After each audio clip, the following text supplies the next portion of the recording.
would like to start off with the fact that this year marks 50th anniversary of formal diplomatic relations between your country and Russia. What achievements, when it comes to these relations, are you most proud of? Well, I think over the 50 years, we've achieved a lot from that relationship, mainly in the field of education.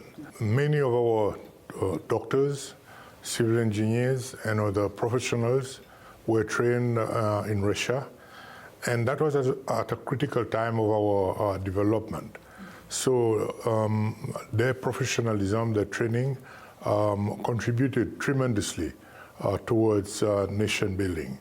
But of course, we have had other exchanges in the field of sport and even military cooperation in the past. All in all, it was a different era. It was a one-party state in Seychelles, and here it was a Soviet Union.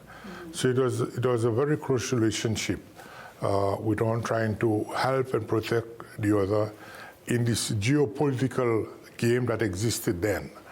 Of course, after the fall of the Berlin Wall and even the introduction of multipartyism in Seychelles, that relationship sort of slowed down.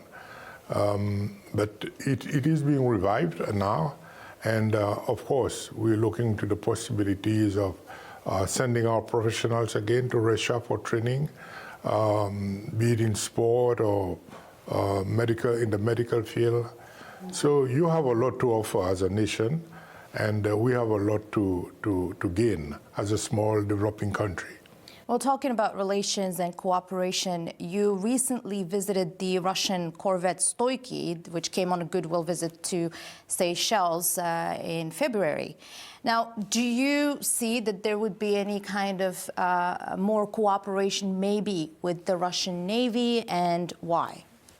Well, we don't see any reason why the Russian Navy cannot help with the maritime security in the Indian Ocean. As you know, the Indian Ocean is a very hot spot. There's piracy, there's illegal fishing, there's underreported fishing, there's human trafficking, and it's a very, very vast area. Our EEZ, the Seychelles EEZ, it's almost 1.3 million square kilometers.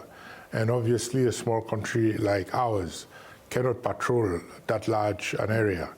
We are having help from the Americans, from the European Union, Indians, and Chinese, and of course, Russia, being a naval power, can also help us.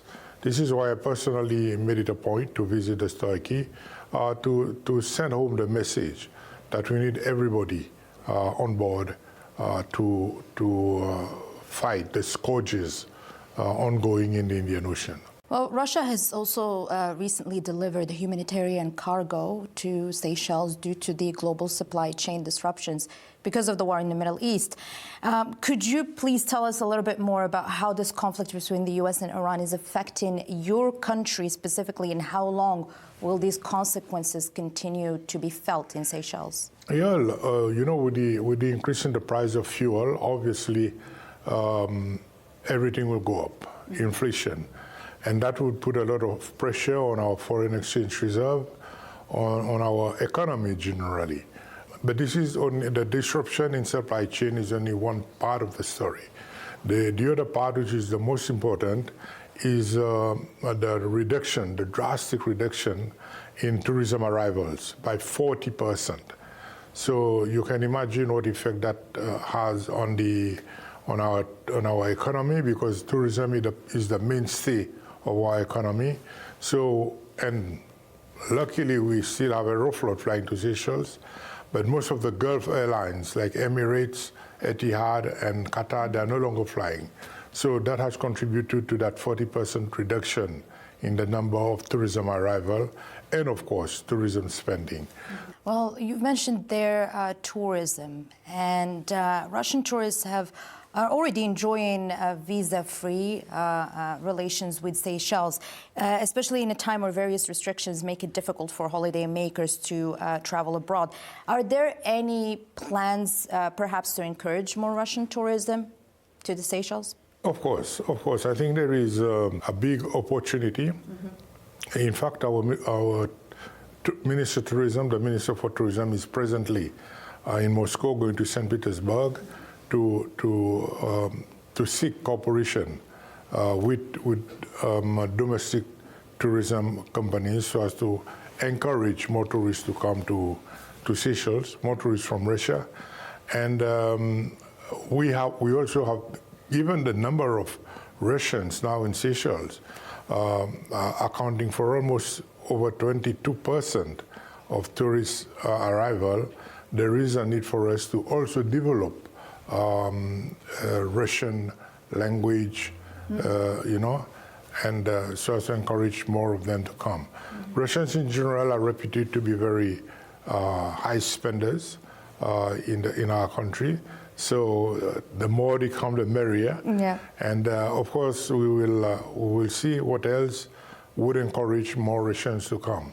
We'll be setting up.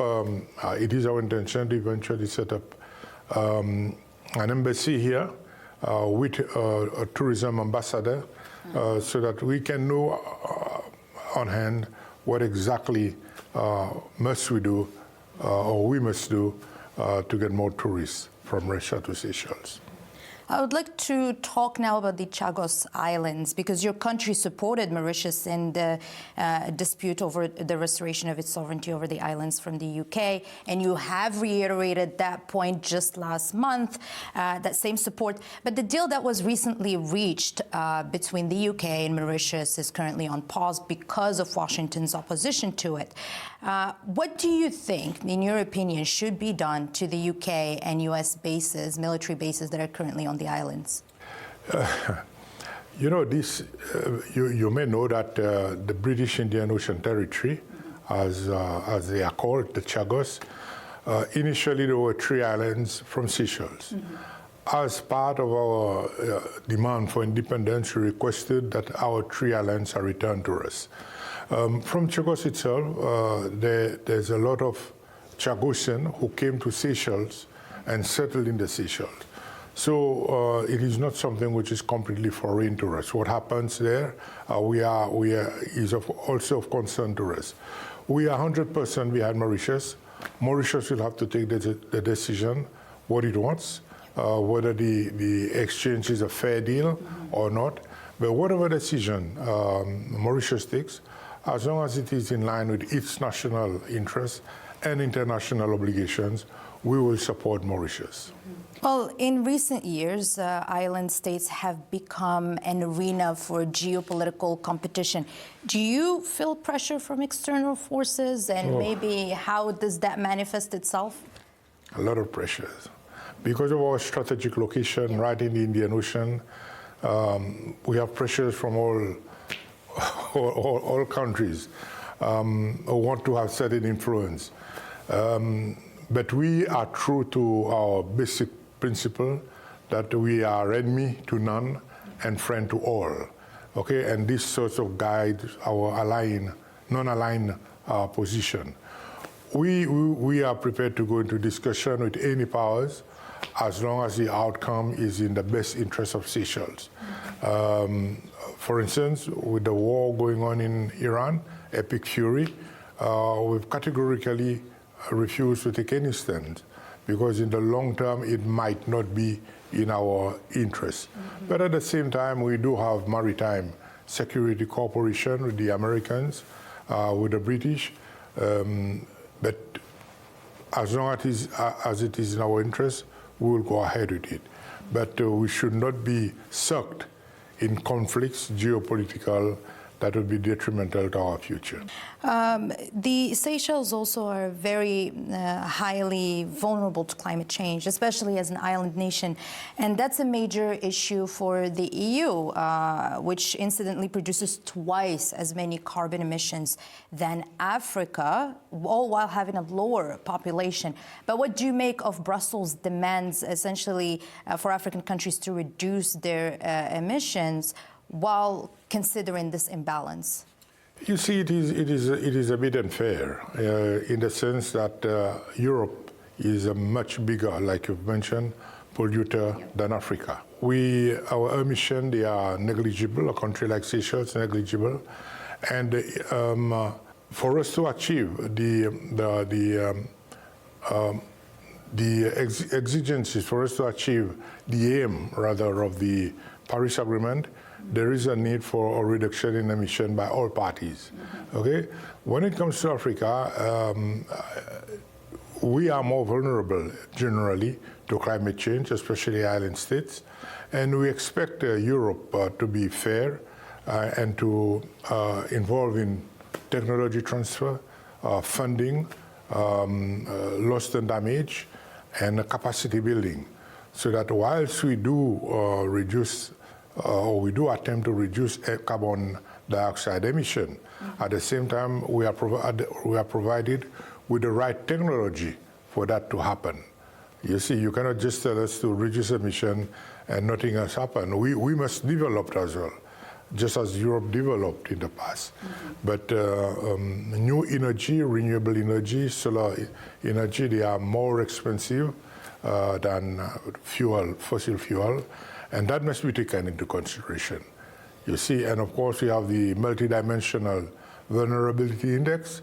Although Seychelles probably has a higher income per capita than Russia, but our purchasing power, or our purchasing power parity, is much less than Russia.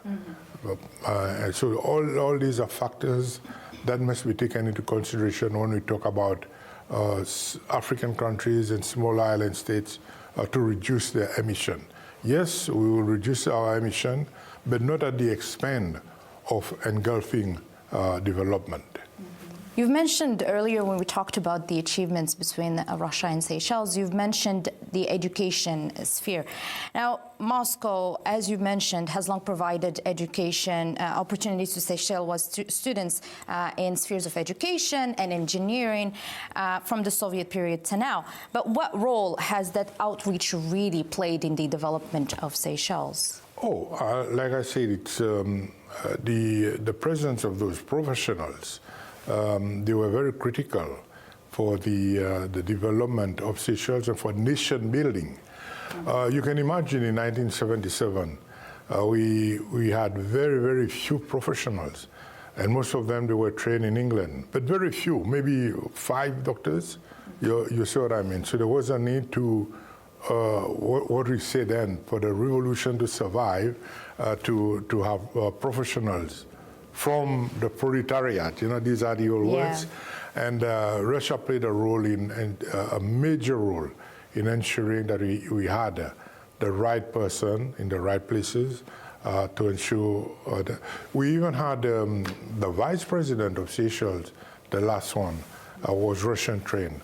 We have a lot of people in key positions in Seychelles who've been trained in Russia, or Eastern Europe for that matter. I myself, you yourself am from Czechoslovakia. in Czechoslovakia. So you see, so that was the dynamic.